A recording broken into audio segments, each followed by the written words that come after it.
Assalamualaikum and welcome to my channel Do Biology. Today we will discuss the topic that is called as the bacterial habitat. Habitat वो place होती है जहाँ पे bacteria रहते हैं या फिर प्लांट्स रहते हैं या एनिमल्स रहते हैं।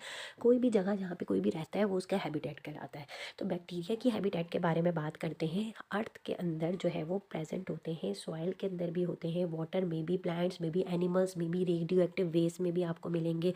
जो गंद कचरा होता है उसके अंदर से रेडियो एक्टिव वेव्स निकल रही होती है, वहाँ पे भी मिल जाएंगे। Deep in the earth crust में भी मिलेंगे, आर्टिक आइस के अंदर, ग्लेशियर्स में भी, यानी कि बहुत ठंडे टेम्परेचर में भी और बहुत गर्म टेम्परेचर में भी, हॉट स्प्रिंग्स वगैरह में भी सर्वाइव कर सकते हैं। और इनकी रेंज जो होती है वो तकरीबन 30 माइल्स होती है एटमॉस्फेयर में ऊपर, 30 माइल्स तक जो है वो ये पाए जाते हैं।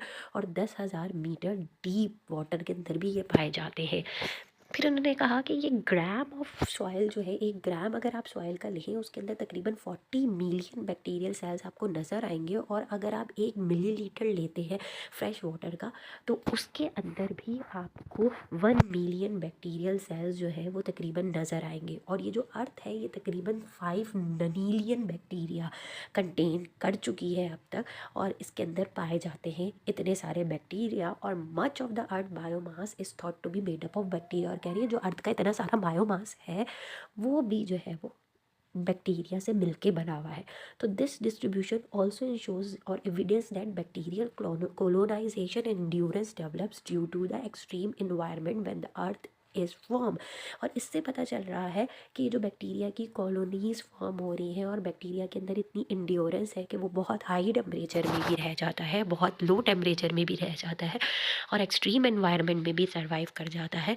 तो इसका मतलब है कि ये जब से ये अर्थ फॉर्म हुई है, deep in the ocean environment बहुत ज़्यादा डार्क होता है, क्योंकि जहाँ पे सनलाइट जो है वो कुछ मीटर्स तक ही पहुँचती है, उसके बाद नहीं पहुँच पाती है। तो वहाँ पे भी टोटली डार्क टेम्परेचर में भी और प्रेशर अब बहुत हाई होता है वहाँ पे, ये कह लीजिए, और टेम्परेचर भी बहुत ज़्यादा लो होता है, वहाँ पे भी सर्वाइव कर जाते हैं।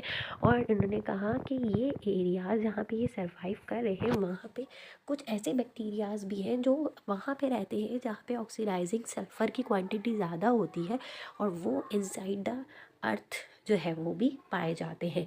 अब 2 टाइप के बैक्टीरिया हैं, एक एरोबिक कहलाते हैं, एक एनारोबिक कहलाते हैं। Aerobic as the name indicates we survive in the oxygen, जो वहाँ पे रहेंगे जहाँ पे ऑक्सीजन होती है। एनारोबिक वहाँ पे ऑक्सीजन नहीं है वहाँ पे भी सर्वाइव कर जाएंगे, यानी कि बैक्टीरिया ऑक्सीजन के बगैर भी सर्वाइव कर सकते हैं।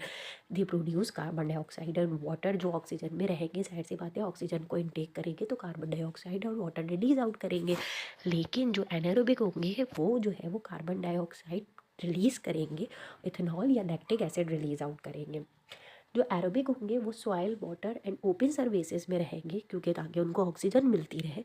लेकिन जो एनारोबिक होंगे हो सकता है जहाँ पे ऑक्सीजन ना हो वहाँ पे रहें, यानी कि अंदर हमारे इंटेस्टाइन के अंदर भी या मार्शी प्लेसेस के अंदर भी।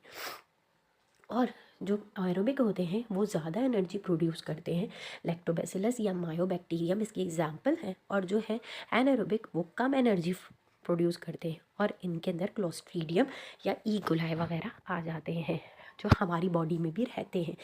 Like archaea different bacteria also live in different extreme environment. Archaea की तरीके से ये सारे डिफरेंट बैक्टीरिया जो हैं वो डिफरेंट एक्सट्रीम इन्वायरमेंट्स के अंदर, बहुत लो, बहुत हाई वाटर कंडीशंस के अंदर, सॉइल के अंदर, earth crust, deep down the earth crust, हर जगह रह सकते हैं।